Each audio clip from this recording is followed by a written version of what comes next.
પાદરા તાલુકાના 10 જેટલા ગામોમાં પૂરની પરિસ્થિતિ થઈ છે। ત્યારે મહત્વની બાબત છે દર્શક મિત્રો કે આ 10 ગામની પરિસ્થિતિ હાલ અત્યંત દયનીય છે, કારણ કે અનેક ઘરોમાં હજુ પાણી છે। ત્યારે ઘણા ગામડાઓ હજી પણ સંપર્ક વિહોણા છે।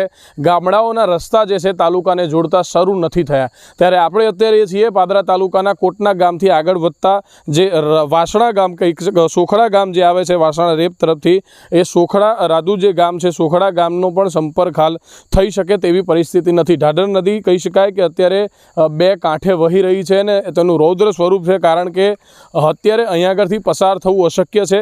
કહી શકાય કે તેના રોડ પર પણ ખૂબ જ વધુ પાણી ભરાયેલા છે ને ચોક્કસથી એ ગામના સંપર્કો હજુ સુધી ચાલુ નથી થયા। એક તરફના માર્ગ કહી શકાય કે ઊંચાણવાળા શરૂ છે, ત્યારે ચોક્કસથી રેગ્યુલર જે માર્ગો હતા લોકોના વાસણા ગામ તરફથી કહી શકાય કોટના ગામ તરફથી સોખડા ગામ તરફ જવાના એ હાલ બંધ છે, કારણ